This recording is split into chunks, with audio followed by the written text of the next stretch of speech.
viernes 11 de marzo y un día significativo, importante en América Latina, porque acaba de asumir un nuevo gobierno en Chile, en la hermana República de Chile, asumió Gabriel Boric, el presidente más joven de América Latina, 36 años solo, es una nueva generación de políticos chilenos, y le damos un abrazo desde acá y saludamos la asunción de Gabriel Boric en la República Hermana de Chile. Bueno, tenemos en línea al compañero Mario Gaucho Garelli, como siempre, que es investigador de historia, autor del libro La historia grande con letra chica, curiosidades, acontecimientos de nuestra Argentina y algunas indagaciones que hace. Hola, buenas tardes, Gaucho, te saluda Emilio desde acá de la RAC. ¿Cómo estás, Emilio? Un saludo muy grande para vos y para todos los oyentes. Hola. Bueno, Gaucho, ¿qué te trae hoy que tenga que ver con esto que estás vos en esta tarea de divulgación histórica de algunas cuestiones de la Argentina, ¿no? Que, como decís vos en tu libro, sirve para introducir a todos aquellos que queremos conocer y profundizar en la historia, porque son hechos, personalidades, anécdotas escritas en forma sencilla y comprensible para todos. Sí, mirá, yo estaba pensando alrededor de esta legalización de la estafa que se hizo, todavía no, falta el Senado, pero ayer se aprobó, y algunos diputados, entre ellos los compañeros de la corriente clasista, tuvieron una actitud digna y votaron en contra del acuerdo con el Fondo Monetario Internacional. Entonces estaba pensando razonar históricamente cómo se fue generando la dependencia, ¿viste?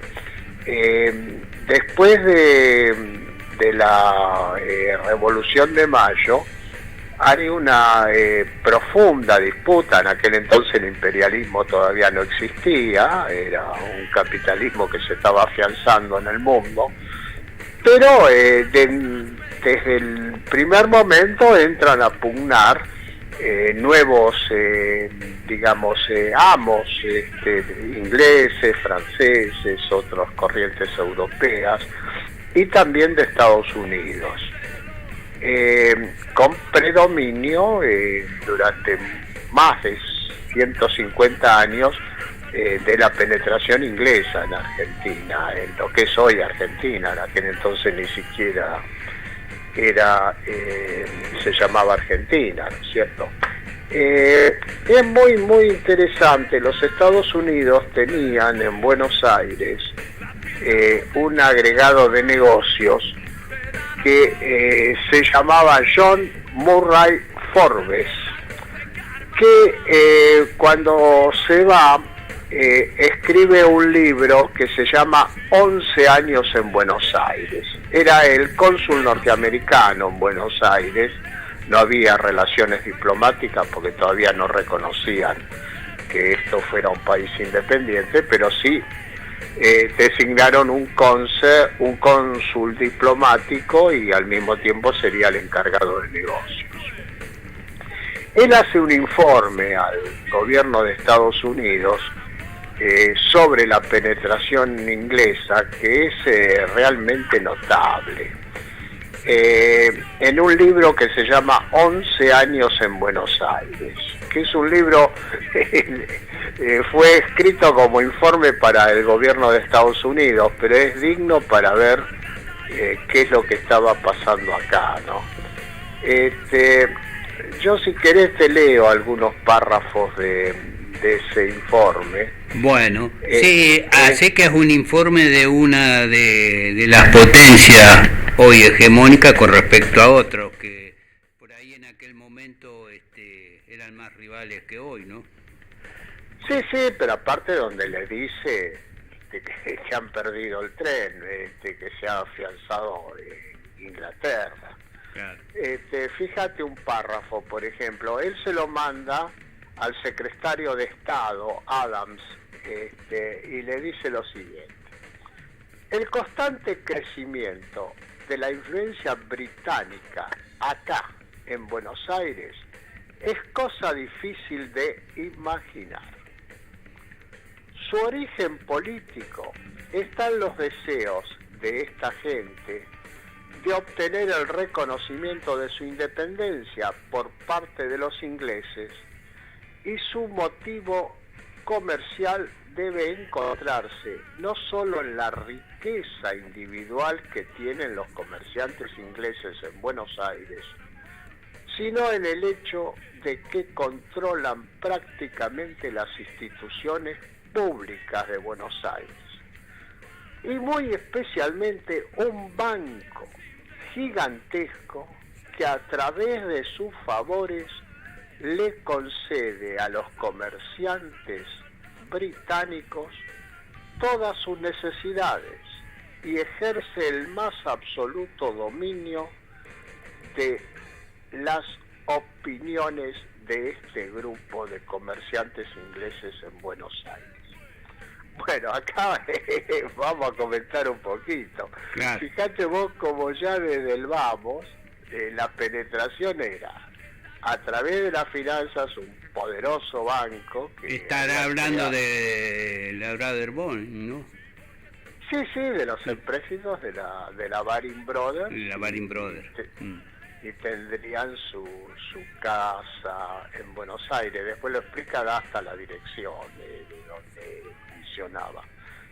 Y eso era el comercio de introducción de mercaderías inglesas y de préstamos financieros, y al mismo tiempo esos comerciantes, una vez que digamos que crecieron económicamente, entraron a acumular tierras ellos directamente y a asociarse con poderosos sectores de los terratenientes locales.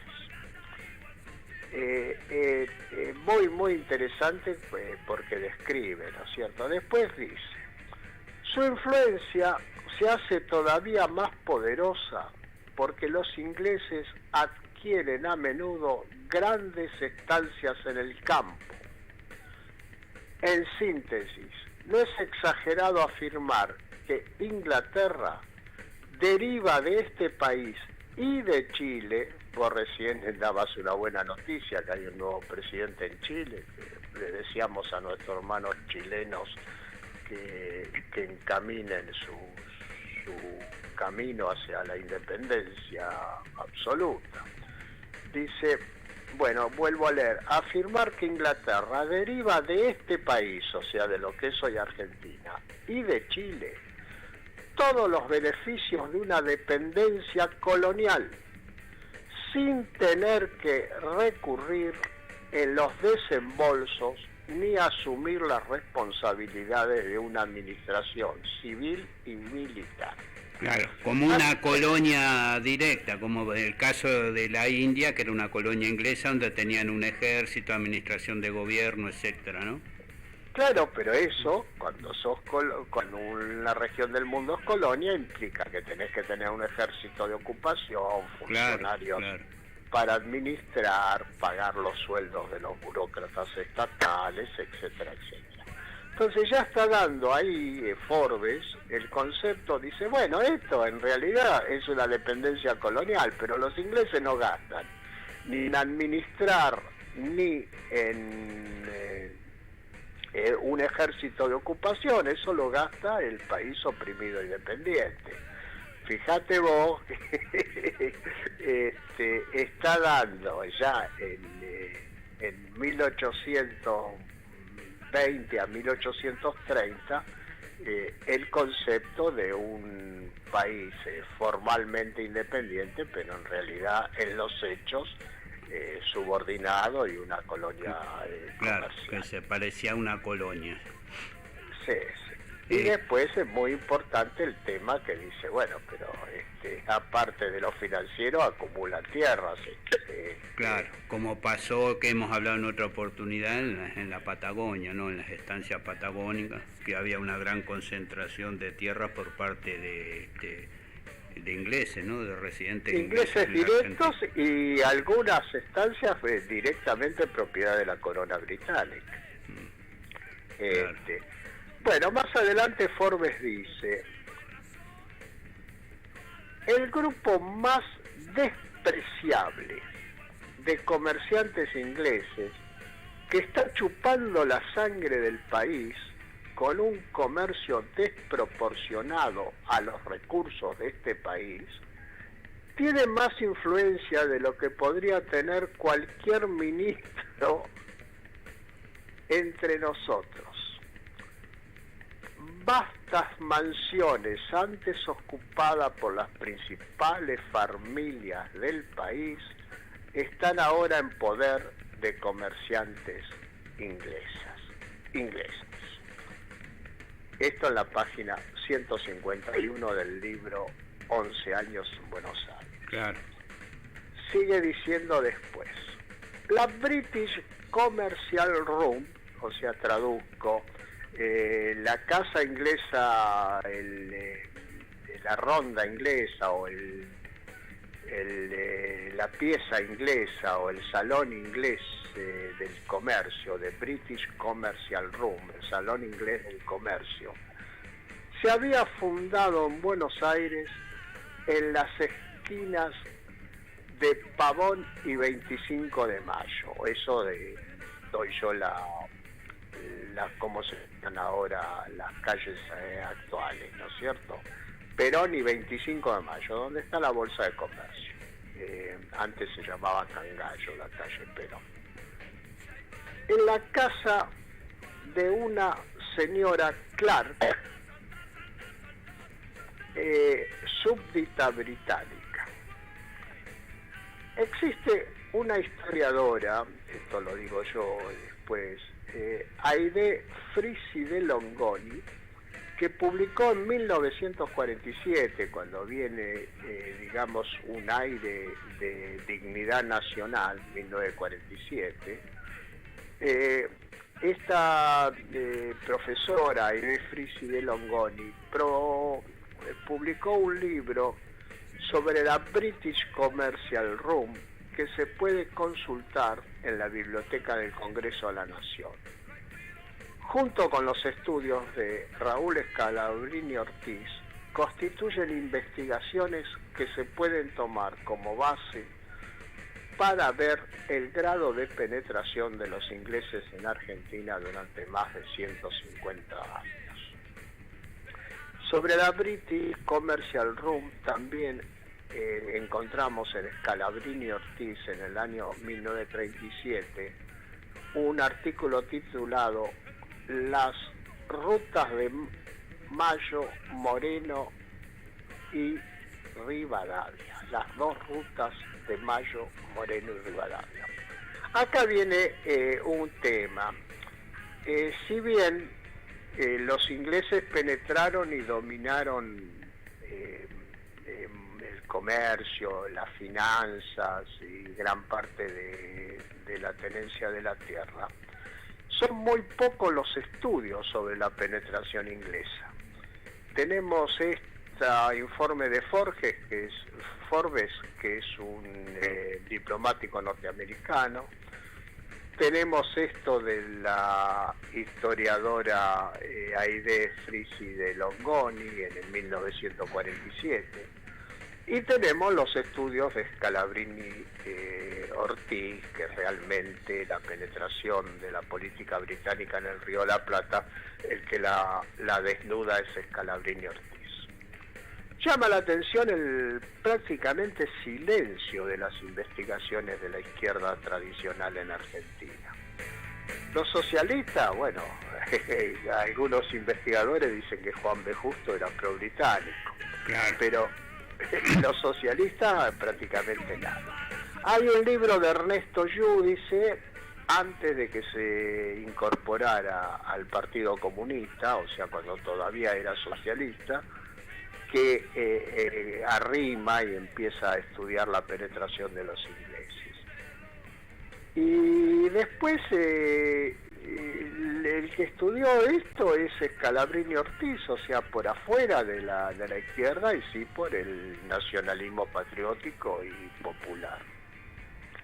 Y esto llama mucho más la atención porque vos sabés que Lenin, en el libro Imperialismo, fase superior del capitalismo, define a la Argentina como modelo de país oprimido y dependiente. Claro. Dice, el modelo de país dependiente es Argentina, una independencia política formal y en los hechos una colonia comercial inglesa. Ahora, a pesar de esto, que en realidad define correctamente lo que pasaba como modelo de país dependiente, que ya en 1830 el cónsul norteamericano lo había definido parecido.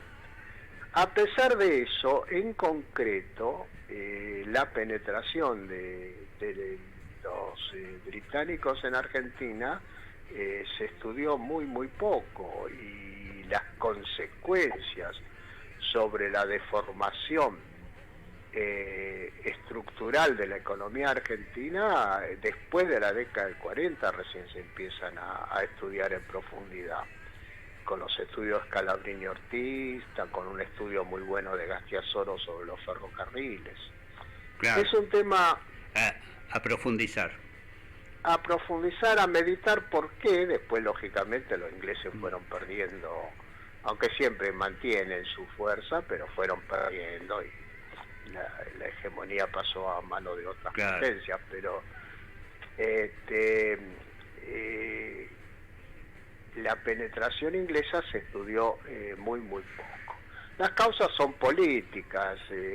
La oligarquía terrateniente argentina, había un sector pro-inglés muy fuerte, y en política aparecían como liberales, no eran liberales, pero aparecían como liberales. El que le dio unas pinceladas, por lo menos, en el contexto del estudio de la lucha de los trabajadores rurales de la Patagonia fue Osvaldo Valls. Sobre todo aparece ahí la presencia de los terratenientes ingleses y el peso que tenían en la Patagonia, cuando él describe todas esas luchas de los obreros patagónicos en 1922, ¿no? El peso en la Patagonia y en el aparato estatal argentino. Claro, recuerdo sobre todo esa escena final de la película La Patagonia Trágica, donde cuando celebran ahí en la sociedad rural en Río Gallego, creo que es que estaban todos los terratenientes, algunos criollos por inglés, y terminan cantando en inglés o Un buen compañero. Una muestra muy gráfica, directa, de la presencia de el colonialismo inglés ahí en la Patagonia. Después ahora que estamos hablando de deuda externa y de esta estafa en estos días, después que anoche se convalidó por 202 diputados nacionales en el Congreso, hay que recordar que la primera deuda externa que tuvo la Argentina es con los ingleses, con la Baring Brothers, ¿no? La que contrajo Rivadavia cuando estaba al frente del gobierno, y que estuvo 80 años la Argentina para saldar esa deuda, que gran parte de esa deuda tampoco, de ese préstamo o empréstito, como se llamaba, no llegó acá.